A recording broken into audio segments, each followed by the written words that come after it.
Have you ever spent time and money setting up that perfect backyard bird feeder only to have your whole peaceful morning coffee routine just completely shattered? Okay, let's get into it, because today we're tackling a huge problem for so many bird lovers: how to deal with those aggressive, non-native birds that can totally take over your yard. I mean, this quote right here, it just hits the nail on the head, doesn't it? That's the exact feeling of frustration. You've gone to all this trouble to create a nice little sanctuary for your favorite local birds, and then suddenly this rowdy gang just crashes the party. It's a super common, and let's be honest, an infuriating experience. So let's just call this what it is. It's a full-blown backyard takeover. And this isn't just about a couple of birds being a little pushy at the feeder. No, this is about a serious disruption to the very ecosystem you're trying to support right there in your own yard. And it really does feel like that, right? One day you've got this beautiful, diverse mix of finches and chickadees and maybe a cardinal or two, and then the next, your feeders are just swarmed, completely dominated by one single aggressive species.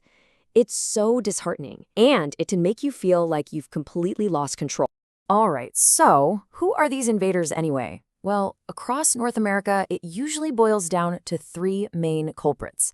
Now, these are species that aren't originally from here. They were introduced, sometimes on purpose, sometimes not, and they have absolutely thrived, often at the expense of our native birds. So first up, we've got the European starling. This bird was brought to the US way back around 1890, and it's pretty much the textbook example of an invasive success story. They are tough, they are smart, and they are incredibly pushy, which definitely earns them the title of the neighborhood bully.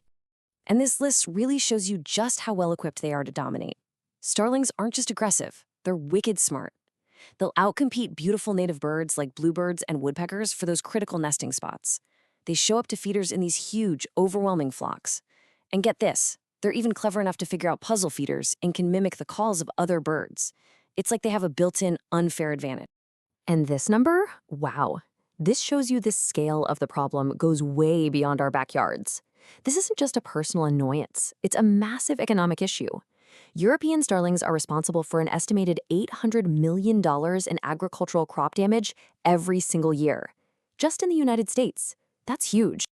Okay, let's move on to our next suspect, the house sparrow. Now, don't let their small size and kinda cute appearance fool you for a second. These little birds are absolutely relentless and can cause a surprising amount of trouble for our native species. So what makes them so bad? Well, it's their behavior around nesting sites.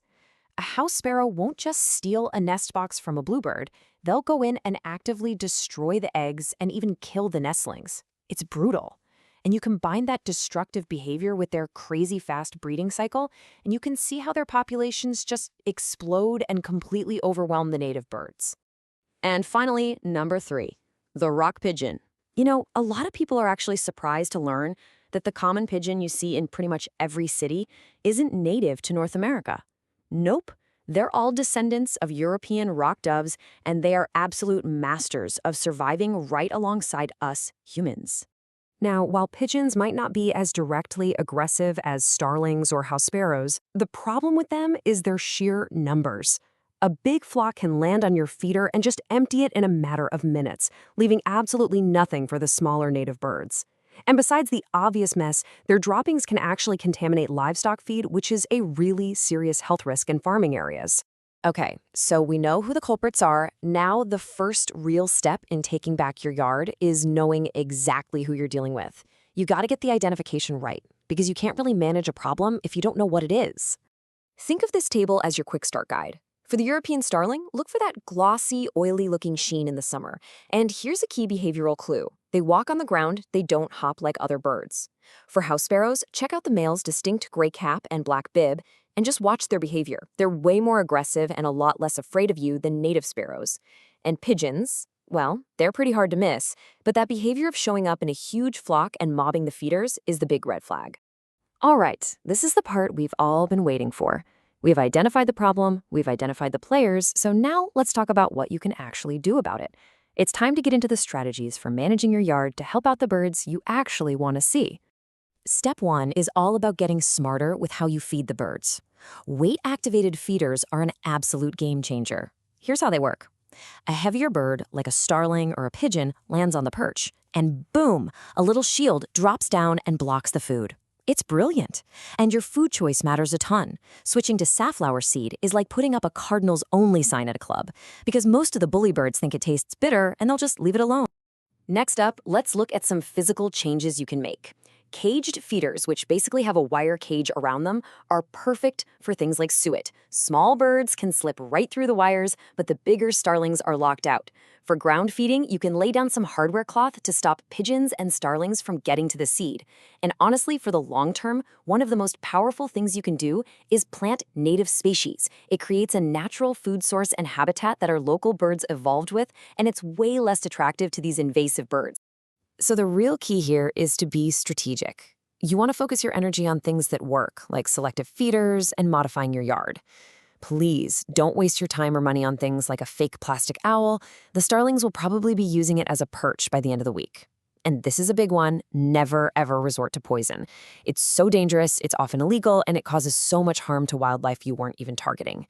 Remember, the goal here is management, not all-out war. And that brings us to what's really the most important mindset shift you can make. This fight against invasive birds, it's not a battle you're trying to win. It's a balance you're trying to manage. It's all about a sustainable, long-term approach. Exactly. Look, these birds are just trying to survive. They're not evil, they're just in the wrong place. And they happen to be incredibly successful at what they do. So our job as backyard stewards isn't to wipe them out, but to create conditions that give our native birds a fighting chance. All we're trying to do is gently tip the scales of a system that's been knocked way out of balance. And this right here, this is what it really takes to get there. You've got to be consistent with these strategies. And hey, if you can get your neighbors on board, that can make a huge difference, creating a bigger, friendlier habitat for native birds. But you know what? Above all else, you have to be patient. These changes don't happen overnight. But the reward? Seeing that beautiful, diverse community of native birds come back to your yard is absolutely worth the wait. So I'll leave you with this question to think about, because it really gets to the heart of the whole issue. It challenges us to be clever and thoughtful, and even compassionate managers of our own little ecosystems. By being strategic and patient, we really can create a backyard that is once again a true sanctuary for our amazing native birds.